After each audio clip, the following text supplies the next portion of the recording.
దయాస్వరం క్షమాస్వరం సత్యస్వరం మధురస్వరం నిన్ను పిలిచే యేసుని స్వరం నిన్ను పలకరించే దైవ స్వరం. యేసు ప్రభు నామములో అందరికీ వందనములు. దేవుని వాక్యంలో నుంచి ఈరోజు మన బైబిల్ స్టడీ స్టార్ట్స్ అనే శీర్షికలో ప్రకటన గ్రంథం 2వ అధ్యాయము 2-3 వచనములు చదివి ధ్యానం చేద్దాం. నీ క్రియలను, నీ కష్టమును, నీ సహనమును నేను ఎరుగుదును. నీవు దుష్టులను సహింపలేవనియు అపోస్తులు కాకయే తాము అపోస్తులమని చెప్పుకుని వారిని పరీక్షించి వారు అబద్ధికులని నీవు కనుగొంటివనియు నీవు సహనం కలిగి నా నామం నిమిత్తం భారము భరించి అలయలేదనియు నేను ఎరుగుదును. ప్రభు సహాయం కొరకు చిన్న ప్రార్థన చేసుకుని ధ్యానం చేద్దాం.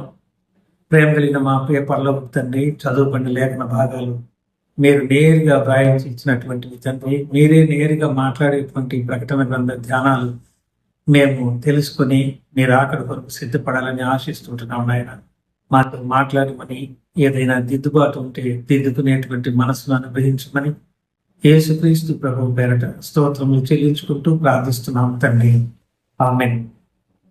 ప్రభునందు ప్రియమైన సోదరి సోదరులారా, 2వ అధ్యాయము 2వ వచనంలో నీ క్రియలను, నీ కష్టమును, నీ సహనమును నేను ఎరుగుదును అంటే దేవుడు మనం చేసే పనిని చూస్తూ ఉన్నాడు.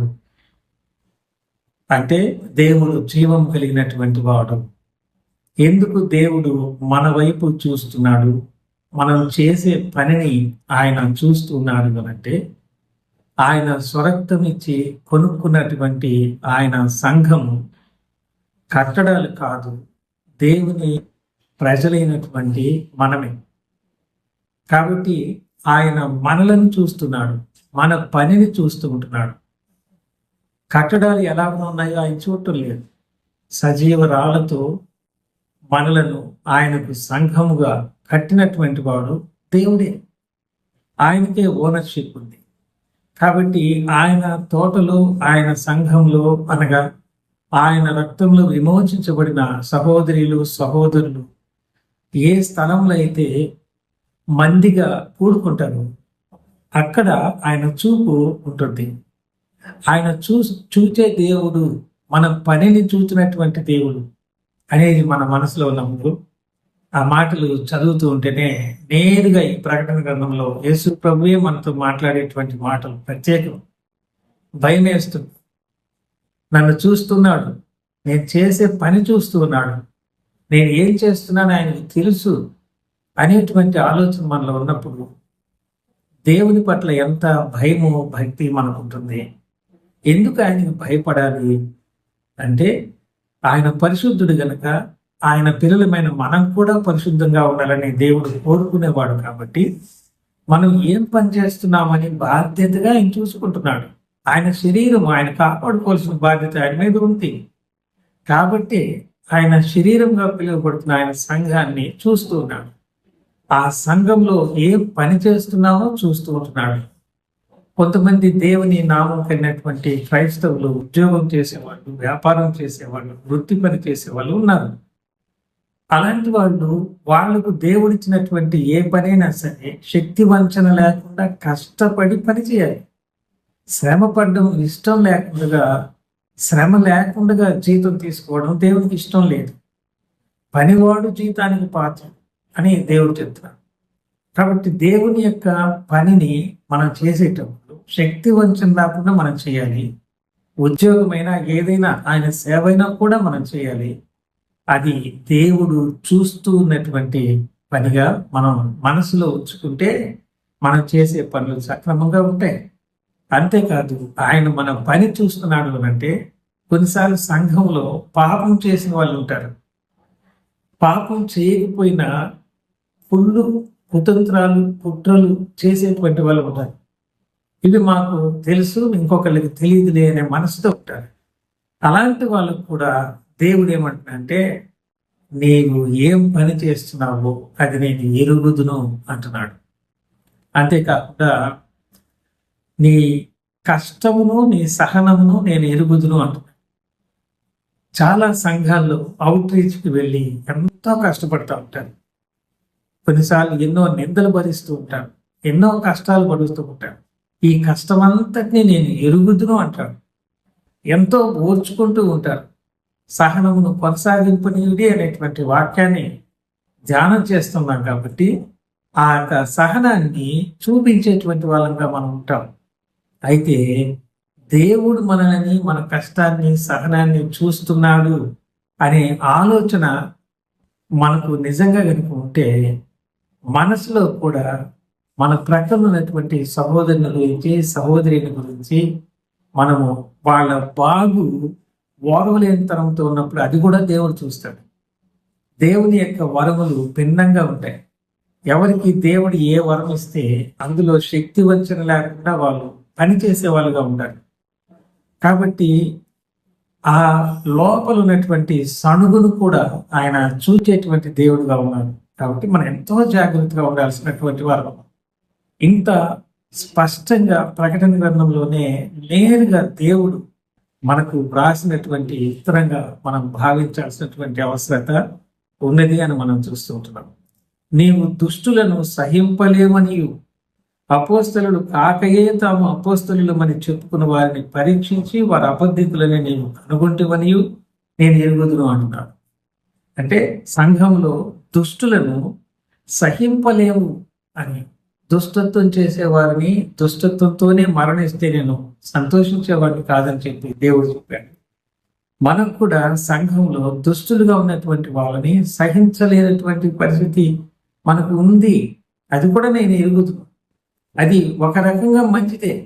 కానీ దేవుని యొక్క ప్రేమ ఏం చెప్తుందంటే, నా మందిరము సమస్త జనులకు ప్రార్థన మందిరము నడపడుతుంది అని చెప్పాడు.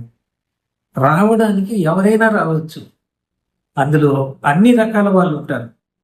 ఓర్పుతో, సహనంతో దేవుడు చూస్తున్నటువంటి పని అని మనము దేవుని యొక్క ప్రేమని అలాంటి వాళ్ళకు కూడా చూపించాల్సినటువంటి బాధ్యత మనకుంది.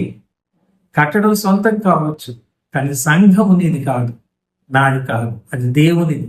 ఆ భయము మన యొక్క మనసులో ఉంచుకొని మన యొక్క ఆ దేవుని యొక్క పనిని జరిగించాలని, అదంతా నేను తెలుసుకున్నానని ఎఫెసీ సంఘంతో చెప్తున్నాడు. అపోస్తలులు కాకయే తాము అపోస్తలుల మీద వస్తున్నారంటే, పౌలు గారు ఎఫెసీ పట్టణంలో ఎఫెసీ సంఘాలు 3 సంవత్సరాలు సేవ చేసి ఆ 3 సంవత్సరాలు రాత్రింబగళ్ళు కన్నీటితో నేను ఎలాగైనా మిమ్మల్ని బ్రతిమలాడుతూ వచ్చానో మీరు ఎరుగుదురు అంటారు. అందుకనే ఆయన వెళ్ళిపోతూ చెప్పిన మాట ఏంటంటే, అపోస్తల కార్యంలో ఉంటాయి. ఆయన చెప్పిన మాట ఏంటంటే, నేను వెళ్ళిపోతున్నాను, గొర్రె చర్మం కప్పుకున్నటువంటి తోడేళ్ళు ప్రవేశిస్తారు, జాగ్రత్త అని ఎన్నో జాగ్రత్తలు చెప్పాడు. అందుకనే వీళ్ళు అపోస్తలు కాకపోయినా మేము అపోస్తలమని చెప్పుకుని వస్తున్నామంటే, ఎవరైనా సరే నేను ఇంత నాణ్యమైన సేవ చేస్తున్నాను అని తనకు తాను ఎవరైనా చెప్పుకున్నారంటే బాగా పూత పూసినటువంటి అబద్ధం కిందే వస్తుంది. ఎవరు తమంతటి తాను చెప్పగలిగినటువంటి ప్రజ్ఞావంతులు లేరు. నీ నోరు తెరువు, నేను దానిని నింపుతానని దేవుని వాక్యంలో మనం చూస్తాం. మనకు దేవుని యొక్క బైబిల్ జ్ఞానం ఎంత ఉన్నప్పటికీ నేను నీ సన్నిధిలో ఏమీ ఎరిగినటువంటి వాడనయ్యా అన్నప్పుడే దేవుడు మన నోటికి ఆయన మాటని ఇస్తాడు. కొన్నిసార్లు దేవుని యొక్క వాక్యము ఎంతో పదునైందిగా మనకు రోజుకి వెళ్ళి అది గాయం చేసినట్టుగా అనిపిస్తుంది. కానీ విషయం ఏమిటంటే, దేవుని యొక్క వాక్యము మనం ముందు వచనంలో చదువుకున్న మొదటి అధ్యాయం, ఆయన నోట నుంచి 2 అంచులు వాడిగలిగిన ఖడ్గము బయలువెళ్ళచును అంటే, దేవుని యొక్క వాక్యము 2 అంచులు కలిగినటువంటి ఖడ్గము. దానికి హ్యాండిల్ లేదు. Without handle 2 sides sharpen sword. దేవుని యొక్క వాక్యం అంటే without cutting your hand you cannot cut others. ఆ కత్తిని పట్టుకునేటప్పుడు హ్యాండిల్ లేని కత్తి కాబట్టి నీ చెయ్యి ఖచ్చితంగా గాయపరచబడుతుంది. నీ చేతికి గాయం అయితేనే ఎదుటి వాళ్ళకి గాయం అవుతుంది.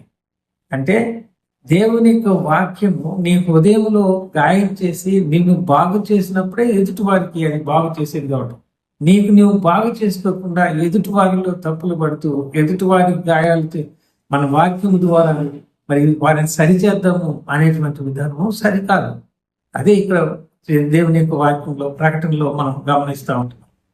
అట్లాంటి వారిని పరీక్షగా తెలుసుకొని వాళ్ళ అబద్ధికులని కూడా నీవు కనుగొంటావు అని అంటూ ఉన్నాడు. ఇవన్నీ ఉన్నా కానీ అని రేపు చూద్దాం. అది 4వ వచనంలో, ఈరోజు అంతవరకు మనం చూద్దాం. 3వ వచనం, నీవు సహనం కలిగి నా నామము నిమిత్తము భారము భరించి అలయలేదని నేను ఎరుగుదును అంటున్నాడు.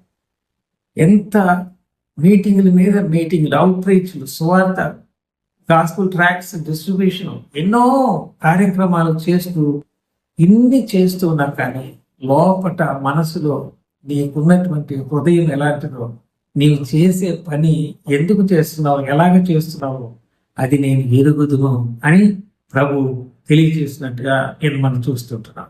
ఆయన పనిని భారాన్ని భరించి అలయలేదు నువ్వు అని అంటూనే 4వ వచనంలో అయినను మొదట నీకుండిన ప్రేమను నువ్వు వదిలితువని అక్కడ నెగిటివ్ పాయింట్స్ చెప్పడం మనం చూస్తాం. ఈరోజు ఇంతవరకు చాలు. ఈరోజు మనం తెలుసుకున్నటువంటి సత్యం ఏంటంటే మనం చేసే పనిని దేవుడు చూస్తున్నాడు. కొన్ని పొరపాట్లు వెళ్ళినటువంటి వ్యక్తులు సంఘంలో ఉండవచ్చు, కానీ అన్ని బాగా చేస్తున్నాము, అవిశ్రాంతంగా చేస్తున్నాము అని చెప్పుకునేటువంటి వాళ్ళు మేము దేవుని బోధకులు అని చెప్పుకొని దేవుని యొక్క బోధను సక్రమంగా చెప్పకుండా ఒక వ్యక్తికి భయపడి ఒక పరిస్థితులన్నింటినీ తెలుసుకొని దాన్ని దేవుని వాక్యం ద్వారా నేను చెప్పగలనని చెప్పేవాడు, వాస్తవికమైన పూత పూసిన అబద్ధాలు చెప్పేవాళ్ళు వారే అబద్ధ బోధకులు అంటారు. కాబట్టి దేవుని యొక్క వాక్యం మనది కాదు, మనం కాదు మాట్లాడేది. అది 2 అంచులు కలిగిన ఎటువంటి పదునైన ఖడ్గం కంటే కూడా పదునైంది. మన చేతికి గాయం అవుతుంది అది పట్టుకున్నప్పుడు. అది మన మనసులో ఉంచుకోవాలి. దేవుడు మనల్ని చూస్తున్నాడు అనేది మనసులో ఉంచుకోవాలి. మనం చేసే పని అంతా ఆయనకు తెలుసు. కాబట్టి ఉద్యోగం చేసినా, వృత్తి చేసినా, వ్యాపారం చేసినా, దేవుని సేవ చేసినా, పరిచర్య చేసినా ప్రతిదీ కూడా దేవుడు చూస్తూ ఉన్నాడు. ఆయన జీవం కలిగిన వాడు. ఆ భయం కలిగి మనం జీవించినప్పుడు ఎఫెసు సంఘము అంత వాక్యం ఉన్నప్పటికీ అందులో ఎలాంటి లోపమో మనం చూసాం. 7 సంఘాలు ఏదో ఒకటి మన లోపల ఉన్నట్టుగా దేవుడి వారిని సరిచేయడానికి నేరుగా సూటిగా మాట్లాడిన మాటలు ఇలాగనే మనం చెప్పుకునే పరిస్థితి ఉంటుంది. నాతో పాటు మీరు కూడా ఏవైనా సరి చేసుకోవాల్సి ఉంటే మనం సరి చేసుకోవాలి. ప్రభు యొక్క రక్తంలో విమోచించబడినటువంటి సంఘంలో సనుగులు, గొడుగులు, కుళ్ళు గొత్తనము, కుట్రలు ఇట్లాంటివి లేకుండా లోక సంబంధించినటువంటి జ్ఞానం ఉపయోగించుకుంటగా దైవ జ్ఞానంతో అందరినీ ప్రేమిస్తూ సహనంతో ఉంటూ ఎంతో దేవుని యొక్క సేవ చేస్తున్నామని చెప్పుకొని మనసులో అతిశయించకుండా వినయ విధేయతలతో ప్రభు చూస్తున్నాడు, ఆయన నేత్రాలకు అడ్డం ఏమీ లేదు. మన మనసులో సంఘంలో ఎన్నో సీక్రెట్స్ మనం చేయవచ్చు, కానీ దేవునికి ఏది కూడా మరుగు చేయడానికి వీలు పడదు. ఆయన కళ్ళకి అంత స్పష్టంగా తెలుస్తుంది, ఆయన చెవులకి స్పష్టంగా వినపడుతుంది అనేది మన మనసులో ఉంచుకున్నప్పుడు మనం దేవుని యందు ఉంచిన విశ్వాసాన్ని కాపాడుకోగలం, భయభక్తులను మనం పెంచుకోగలం, మన నోటిని, నాలుకను జాగ్రత్త చూసుకోగలం. ఈ శరీరం బలహీనమైంది. ఎప్పుడు ఏదో ఒకటి నోటి ద్వారానో, చూపు ద్వారానో, తలంపు ద్వారానో, వినికిడి ద్వారానో పొరపాట్లు జరుగుతుంది. అలాంటిది దేవుని వాక్యం ద్వారా మనం సరి చేసుకోకుండా ఇతరులను మనం చూస్తూ మనం దాని గురించి మాట్లాడుకోవడం సరైనటువంటిది కాదు. మనం ఇతరులను ప్రేమించే విషయంలో మనం ఎంత బాగుండాలి అనేది మనం తర్వాత వచనాలను చూస్తాం. ఇంతవరకు ఈరోజు గీయించాలి. ఎంతో ఓపికగా మీరు ఆలకిస్తూ ప్రోత్సాహిస్తున్నందుకే హృదయపూర్వకమైన కృతజ్ఞతలు. నా కోసం కూడా ప్రార్థన చేయండి. దేవుడి మాటలు మన వెనుకటిలో ఆశీర్వదించున్నారు. చిన్న ప్రార్థన చేసి, ప్రేమ కలిగిన తండ్రి, ఇచ్చిన శ్రేష్టమైన వర్తమానాన్ని బట్టి మీకు స్తోత్రాలు చెల్లిస్తున్నాం ప్రభువా. మీ కొరకు మమ్మల్ని మేము హృదయాలను సరి చేసుకుని మీ నమ్మకమైన బిడ్డలంగా మీరు చూస్తున్నారని ఆ మనసుతో ఈ లోకంలో యథార్థంగా శక్తి వంచన లేకుండా పని చేయడానికి తగిన ఆరోగ్యాన్ని కూడా అనుగ్రహించండి. మంచి హృదయాన్ని, మనసును కూడా అనుగ్రహించండి. పరిస్థితులను కూడా అనుగ్రహించండి. అన్ని విషయాలు మీకు మహిమ తెచ్చుకోండి. యేసుక్రీస్తు ప్రభు పేరట స్తోత్రములు చెల్లించుకుంటూ ప్రార్థిస్తున్నాము తండ్రి. ఆమేన్. థ్యాంక్ యూ అండి. అందరికి వందనాలు.